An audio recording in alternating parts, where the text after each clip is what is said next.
Hey guys, Chris from the Tiger's Den, bringing you a review for Pokemon Shield. Not Sword, Shield.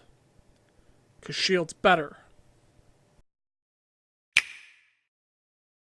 Okay, so I I want to preface this whole thing with I started kind of plotting out this review last week after seeing some of the reviews of the game drop before it had actually released, or before it had released in stores here in the US. And I kind of decided to hold back. And the reason I decided to hold back is because I genuinely wanted to see if the sales were going to be affected by all the whiny kitty baby whiners on the internet complaining about their damn Pokedex. I think we've all seen the results. Whether it was Famitsu, whether it was Amazon UK, every single place, boom, record sales. Nintendo themselves, Pokemon Company, talked about the millions of units sold. This is beating out Smash as their fastest selling title on the Switch. So I just want to say two things, and this is a reminder to all the YouTubers out there, all the people watching YouTube out there. Just because there's a consensus on Twitter, that does not make it reality. It just doesn't. There's a lot of noisy, vocal minority people out there that just want to make a fuss. Now, I do want to talk about the controversies surrounding this game before we jump into the review, because it was a long road to get here. So let's go controversy number one. Dexit, as it's been called. And this is a big joke. I genuinely believe that. This is a big joke. Last year, Pokemon Let's Go came out, right, with Pikachu and Eevee, and there was a big hubbub made about those games as well. Listen, those games look gorgeous. They look gorgeous. They play like a really good remaster of your nostalgic, old-school Pokemon games. And there was even complaining about that. The outrage over Pokemon Let's Go kind of proves to me that the largest franchise in the world, Pokemon, is never going to be able to satisfy its whole fan base. It's just not. Because when you complain that they're not doing enough new, they put in a new catch mechanism. Okay, now that catch mechanism is not popular. Now, I'm right there with you in saying, like, I believe that catch mechanism could have been better. I remember many a times using my Joy-Con to fling a Pokeball and it wildly flying everywhere. But they could have kept that mechanism in and refined it. We've obviously seen the Joy-Cons used really well in other games, whether it's, Mario Tennis, the actual Mario Party games. We've seen the Joy-Cons used amazingly well. So the idea that, like, oh, these catch mechanisms are never going to work, just toss them out, unnecessary. And, it pains me. It pains me because the controversy around this game, I think, was magnified by the controversy around Let's Go. And that brings me to controversy number two, which is Game Freak, you need PR.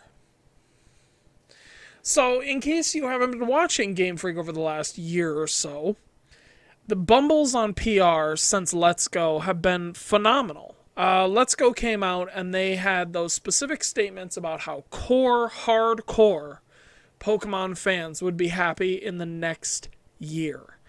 And then as details of Sword and Shield started to come out, it was pretty apparent that no, Pokemon Go is to bring in your casuals. Pokemon Go is to bring in your casuals. Pokemon Let's Go was to bridge that gap. Pokemon Sword and Shield doesn't do as much to bridge that gap as Let's Go as a series did, but it definitely isn't like X and Y. And I think that's a good thing. But obviously the way that Game Freak stated it, that was a problem. Maybe have someone double check that stuff before you say anything about it. One thing I did think their PR did really well is shoot fans right out of the sky. the idea became like, oh, Pokemon Sword and Shield is eventually probably going to get all the other Pokemon. Kill that noise right now. We have no intention of bringing those Pokemon into Sword and Shield, and good on you, Game Freak. So now, those are the big controversies. I know there's been other controversies like the tree, uh, dumb stuff like that. I'm not even going to get into that because it's not even worth talking about. I want to talk about Pokemon Shield, the things that I love about this game that it does really well. So any footage you're going to be seeing is going to be early, me just screwing around, because I really hate showing spoilers in these, because I know myself, personally, I don't give a shit about spoilers. I, I've read entire synopses for a show and then watched the show afterwards. I just don't care. Spoilers don't bother me, but I know they do bother some people, so you're not going to be seeing anything really important. The first thing I'll say I love is the wild area. Now, I'm sure there are like a gajillion guides out there for the wild area and like how to change the weather, how to maximize finding Gigantamax Pokemon, who shows up under what weather patterns. All of these are really cool, and I have to tell you guys, like, this game is getting to that point where it's doing what I wanted Pokemon to do as time went on, and that's double down on like weird evolution stuff. Like, you have to, when it's foggy out and it's nighttime, go here, and this Pokemon evolves into this. If I remember, the Surfetched is like 3 consecutive like critical hits or whatever. I don't know. I just I love that stuff, and the wild area doubles down on it with different Pokemon showing up under different conditions in different areas. We're gonna circle back to the wild area later on, but I just want to say I love the wild area, and yeah, it's like a little bit bigger than the intro area for Breath of the Wild, so that's pretty good. For a Pokemon Company, that's really good. But for me, that's pretty good. The wild area is a very enticing place to just waste 5 hours. Now, the next thing I'm going to talk about is actually story and theme. The theming of the Galar region, and I'm going to call it the Galar region, not the Galar region, because I don't care. The theme of this region, though, being the UK and them kind of, pushing in on, like, one of your rival trainers has hooligans as their fans. That very UK with soccer hooligans. Of course, having the actual championships be different than the standard Elite Four pitch was great. I love how thematic that felt to the story. Now, the Pokemon stories have never really been a strong suit of the games. They're about as much as you want out of it. And again, I'm gonna reference back to this when I get to part of the end of the review. So stick around for the endish of the review. But the story here is actually probably my third or second favorite of all of them. Now, most Pokemon, it's pretty standard fare. There's a legendary Pokemon and some mystery around it, and you want to become the Pokemon champion. That's pretty much every season ever of all time. And you know what? It works really well here because of the UK soccer, football, vibe. It works really well. I very much enjoyed it. What I'm over with, though, on the story is friendly rivals. And I'm going to say I miss having an asshole rival. I really do. I miss having a rival that I rooted against, that when I fought him, I wanted to just wreck his day. I hate having rivals like Hop, where it's, Hop, we're best friends. I don't want to ruin your day, but I'm going to. I understand that this game does a good job of introducing those other characters like Bede and, the hooligan, what's her face? The hooligan trainer, the one with all the hooligans. You know who I'm talking about. That's great. I love having all those. But having your central, like, core rival not be an a-hole, like Gary originally was, that's hard.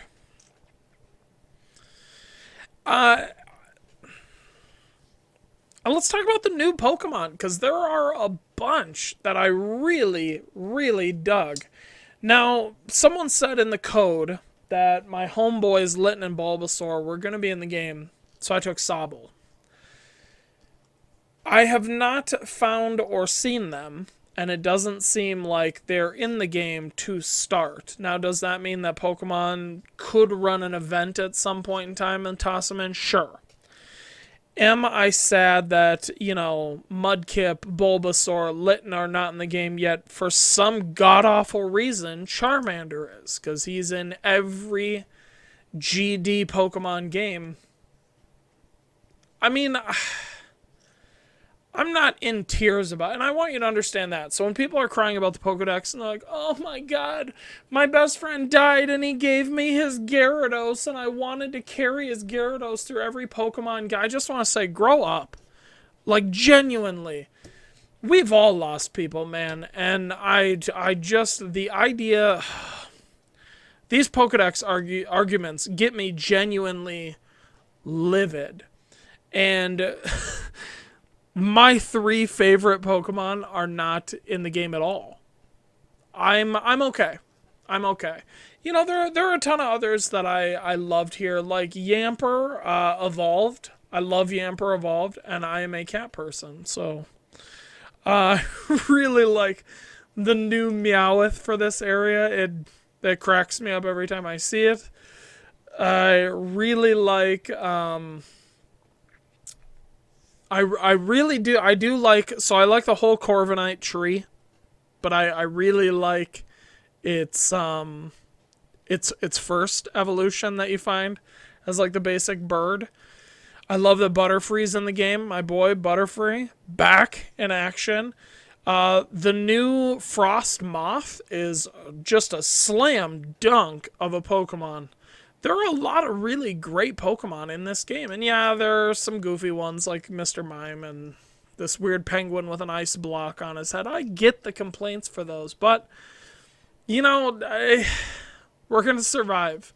The next game it'll probably still have Charmander. But the next one will probably have Litten or Mudkip or Bulbasaur. What do you do? Of the starters, though, I want to say I'm not as disappointed as the stupid-looking Seal starter from a little bit back, right? I'm not that disappointed. But what Grookey turns into does actively irritate me. His first 2 forms, I'm 100% on board with. Then his 3rd form really bums me out. Scorbunny, pretty decent set of, like, evolutions. I'm on board. Sobble's just okay. Just okay. Now, of course, the consolation here is that you can have a full 6 party of Eevees. So if you're not satisfied with the starters, dump them. Evolve them and dump them.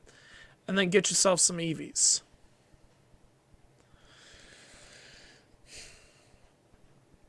Yeah, and the next thing that we have to address is this graphics and performance BS. Now, everything that everyone talks about is anecdotal. So you have reviewers spouting stuff like, oh, there's performance issues.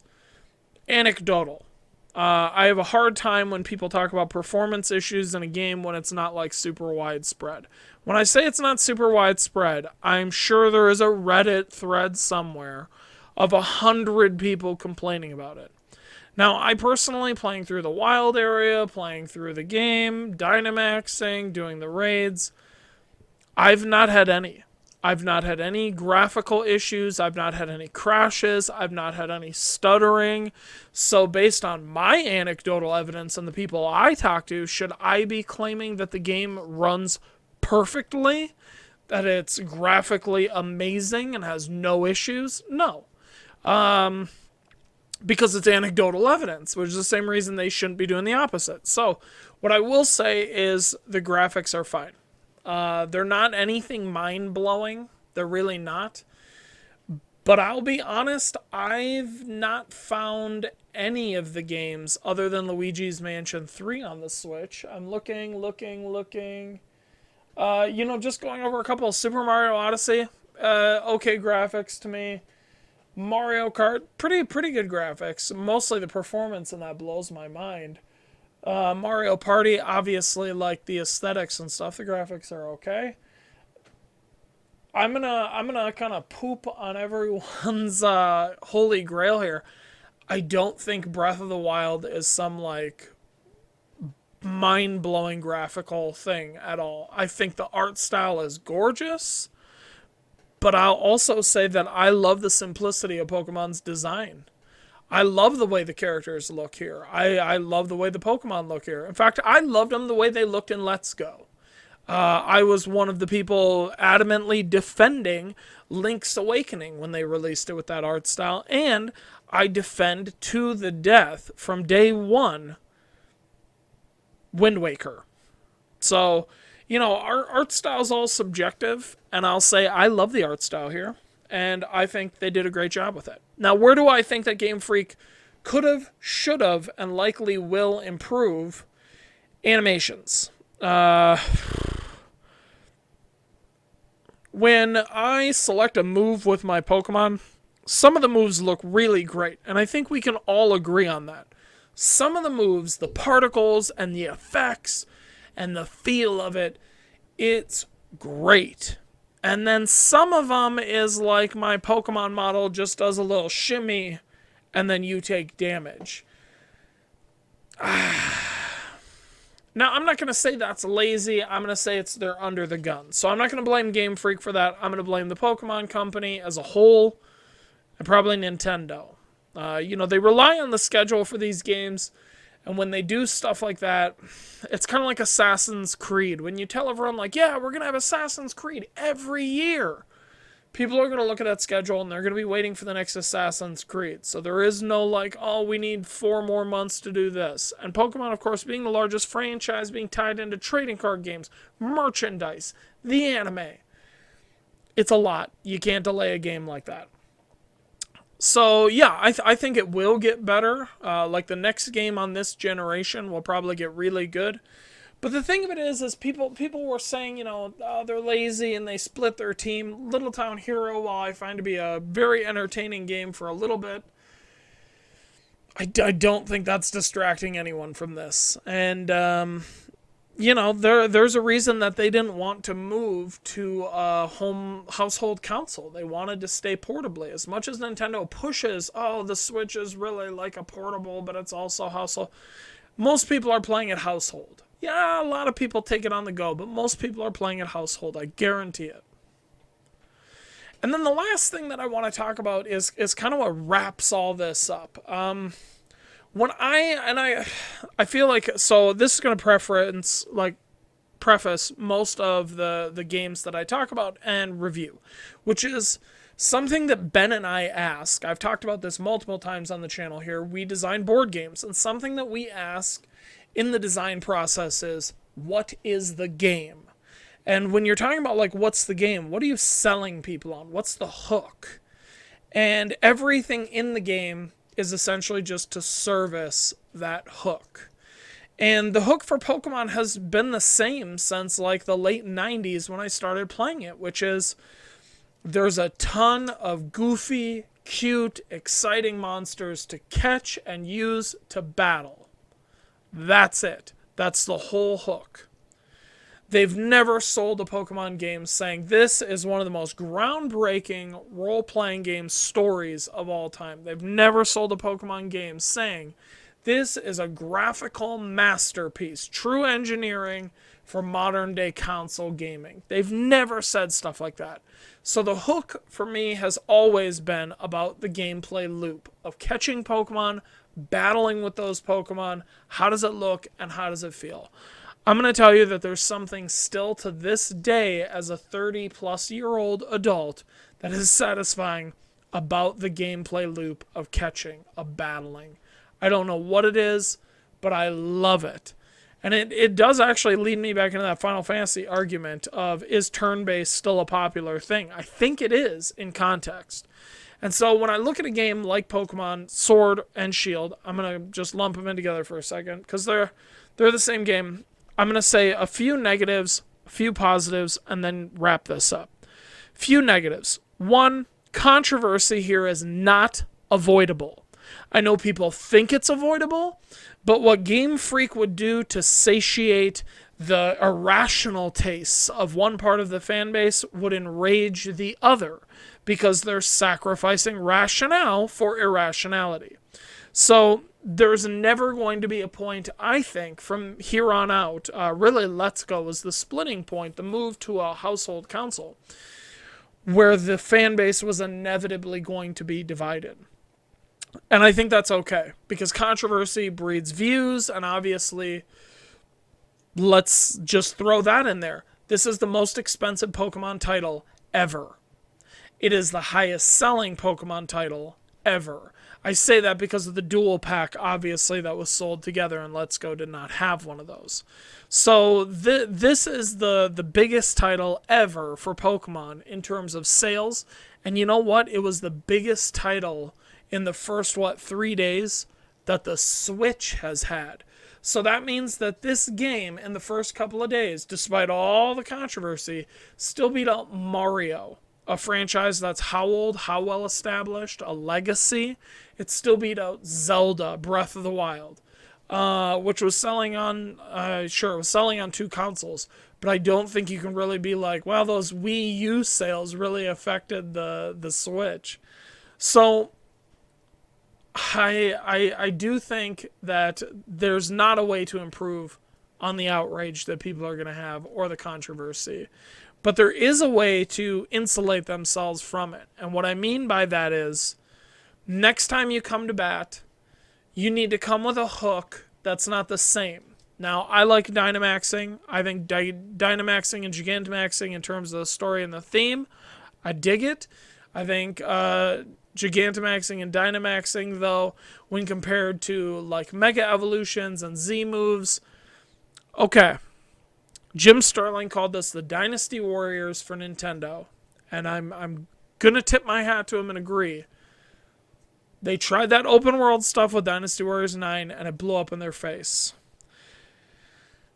I'm not saying that Pokemon can slow down on their development. I'm saying if you're going to continue down this path of doing things on the timetable that you're doing, Game Freak, it's time to talk, have the Pokemon Company and Nintendo sit down. You need to double your development staff. I'm not saying double it so that you can include all the Pokemon, because I personally never want a full dex again. I love it. I never want a full dex again. I hate that. So I'm not saying double the development team, triple the development team for that. I'm saying do it because you should be innovating at this point. This is not a point to be iterating. This is a point to be innovating. Controversy is going to be uncontrollable regardless. You might as well swing for the fences. The wild area. I have to say it. I know that the Pokemon Company is fundamentally rooted in incrementalism in their design philosophy. Nope. I'm telling you right now, it is. I know that the next game is probably a remake to Diamond and Pearl, but the main core series title that comes after that, the whole game should be the wild area. Enough with the routes, enough with the telescoping people down. Oh, you need to do this gym and then that gym, and then we're going to get here. Enough. One of the best experiences in this game is the weather system, the wild area, joining up with your friends for these max raid battles. So you need to understand that what made Pokemon Go a phenomenon wasn't just it being carried around on phones. It was the ability to experience things as a group. It was the ability to experience things with new friends. And that's what the giant raid battles here are doing. That's what your wild area is doing. And it's getting people talking about where they saw what Pokemon under what weather conditions. This is where you need to be focusing. Pokemon as a whole has always been about community. That's what I remember from even playing the TCG in my youth. It's time to double, hell, triple down on that. And bring the community together. Because if everyone can play together, it's just Just a massive win. Everyone playing together, people forget that the competitive scene to Pokemon, while fun, one of the reasons that they did what they did in Sword and Shield, which cutting the decks down, is because it had such a high barrier of entry for people to play competitively. I remember someone telling me they needed to like do stuff for 90 hours to get a competitive team. And I just thought, nope. Nope. I could play 4 other games in that time all the way through and 100% them. Nope. Won't do it. However, those cooperative raid battles, this is something, again, we talk about in board game design. When you have a competitive game, there's tension the whole way through, and that can be addicting, and it can be great. But at the end of the day, one of you is lost, and one of you is won, at least. Okay? With a cooperative experience like the giant raid battles, and the ability that everyone has to essentially get the loot, i.e. catch the Pokemon, everyone gets to share in that high. And when you lose, everyone feels that low, but they feel it together. That's where the strength of this game really is. And I think people who are doing reviews right now are sleeping on that. The hook of this game is catching and battling with cute and adorable Pokemon. Yes, Gigantamaxing and Dynamaxing are very similar to Mega Evolutions and Z moves and whatnot. However, what these do that the others failed to do is bring people together in a cooperative test that unites and doesn't divide. So that's why I'm going to say, without a doubt, no question, this is the best Pokemon game to date. There is no question about it. There's no contestation. You're missing 400 and change Pokemon. None of that makes a difference because none of them would have made the game better or worse. The game is amazing. What it lacks in is something that's correctable and something that, frankly, is understandable. Of games that I've seen reviewers like, I'll throw Dreamcast nerd under the bus.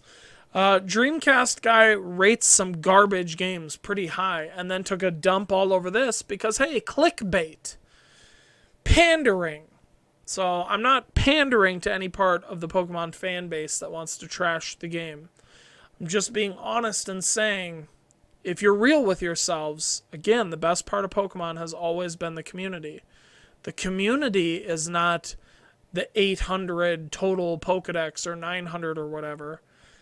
The community is in playing together. And so if the barrier to entry to competitive is lowered because of what they did in Sword and Shield, the community is bigger. If Dynamaxing and Gigantamaxing and these raid battles from the wild area bring people together for a common goal, that is building the community. So this game succeeds in areas where other Pokemon games couldn't even think to succeed. And for that, I think Pokemon Sword and Shield are great. I do think it is worth your $60, far more than titles like Octopath Traveler, Xenoblade, pick any of the Xenoblade games, Ys. I forget if Dragon Quest Builder is still $60, but Dragon Quest 11, yep, I think Pokemon is better than them. And yes, Pokemon is definitely way easier than all of them. It always has been. But the feedback loop is so satisfying. That's okay. Anyway, I've been Chris. This has been another video here on the Tiger's Den. You guys have been fantastic. If you like these kind of discussions, be sure to hit that like button, hit subscribe. We are going to have more content rolling out. Of course, it's the holiday season. December is kind of dead. January is kind of dead on YouTube. It's the holiday season. And what are Ben and I doing? We are preparing for a ton of games in the board game realm to be coming out next year. So there will be more video game content as the weeks go on here. Just understand that I'm also kind of prepping for Runeterra. Like I said, I'm going to be deep diving into that game. So anyway, leave your thoughts though in the comment section below. Are you enjoying Pokemon Sword and Shield? Sword or Shield? And which of the two is your favorite? Which of the starters is your favorite? Hit me up with all that in the comments section below. I'll get back to you. Thank you guys so much. Peace.